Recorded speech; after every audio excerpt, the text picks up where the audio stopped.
का हाल बताहर? ठीक है। ओ माय डॉग पीछा ही बाड़े। आज रजैया में कौन था? का मैंने हम सैटेलाइट लगल बनी कि रजाई में कौन जाता कौन ना बता।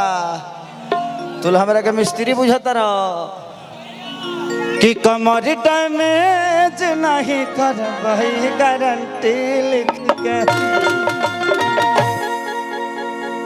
कि जान यही सनबा ई तोहरे है के थाती समझ के खाला ना।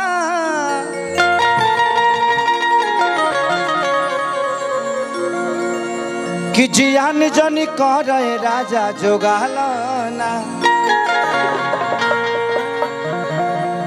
कि हम तहरे रानी आ तू हमारे ताज हो। कसम खाला तू हमार हो जा आज प्रयागराज हो।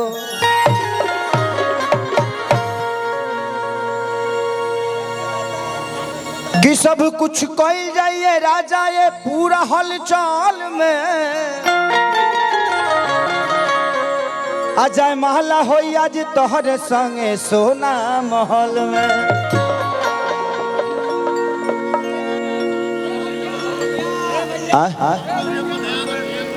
अच्छा पंकज भी पे ध्यान देवे के पड़ी हमरा। तारा लोग काहे खातिर आइल बड़ो तू लो दे दो कि छीटा जवानी के उड़े दहो मानवा से मानवा के जुड़े दहो। 1 2 3 4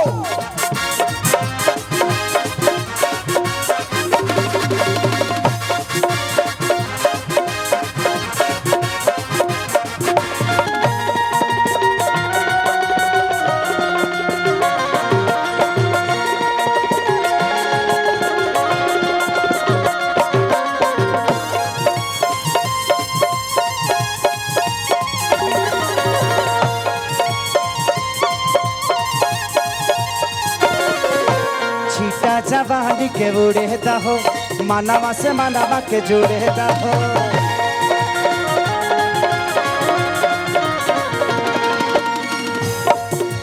छीटा जवानी के उड़े दहो मानवा से मानवा के जुड़े दहो। तनी सुतन चदरिया तान के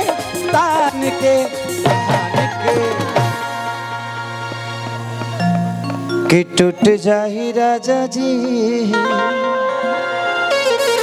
तो टूट जाही राजा जी पलंग सागवान के। टूट जाही राजा जी टूट जाही राजा जी पलंग सागवान के।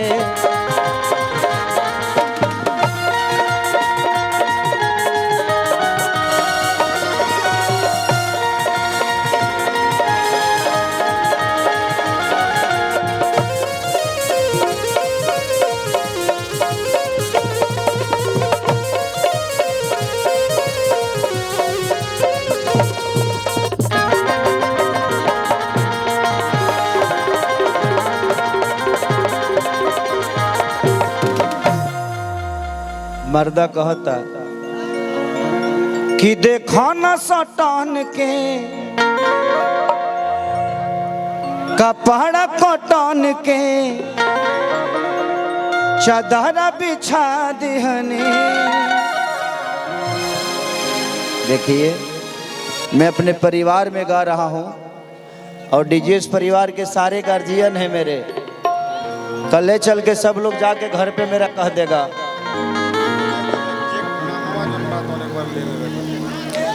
अच्छा और हमारे डीजीएस परिवार के सब जितने भी हमारे गार्जियन हैं एक बार निकालिए ना। नहीं आ रहा। ये Surajdev Shukla, Brahmdev Shukla, Ishwardev Shukla, Indradev Shukla, chairman of DGS group, और हमारे राजू भैया जिनके प्यार में हमेशा एक अलग खुशबू होती है हम सबके लिए। तो राजू भैया को दिल से प्रणाम। और ईश्वर भैया से मैं काफ़ी मिलते जुलते रहता हूँ। और उनका एक अलग प्यार मुझे हमेशा मिला है। तो देखा न कटन के ए धनिया सटन के चादर बिछा दिहनी बलम जी मन पिघला दिहनी पलंग पर झुलुआ झुला दिहनी।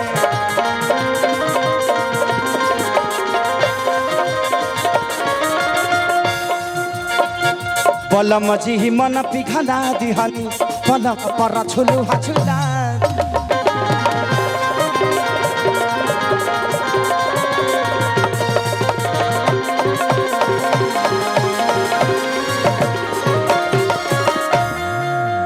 तबरियार बटे बेटिया वो फान के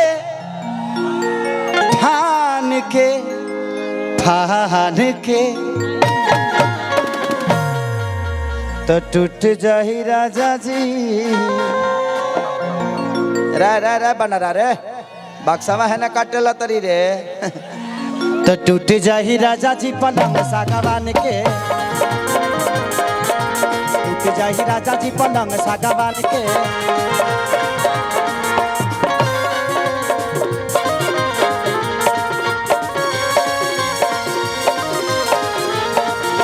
नजरों से झुमके आए मुझे झुमके होने लगा नजरों से झुमके आए मुझे झुमके होने लगा। हो दीवाना मैं तेरा दीवाना।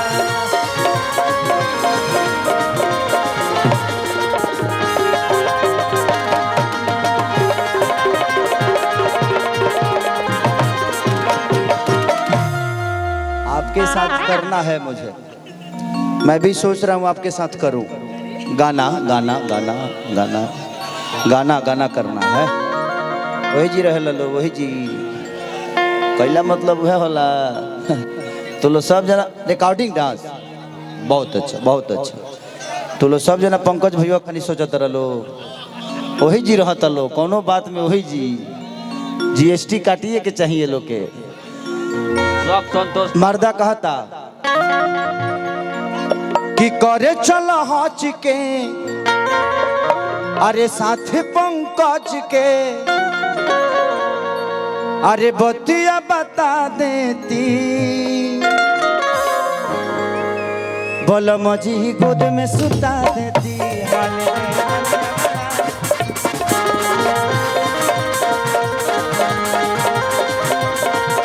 बलम जी गोद में सुता लेती।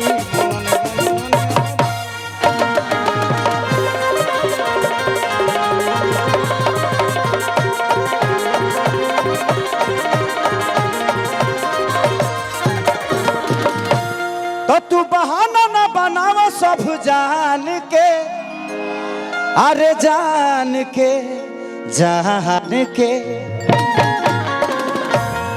तो टूट जाही राजा जी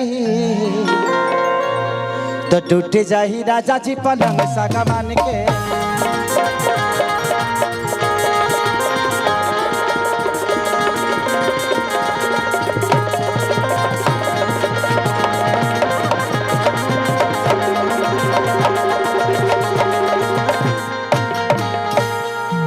वाह वाह। अब ये गाना मेरा बड़ा वायरल हुआ है जिस पे एक रील भी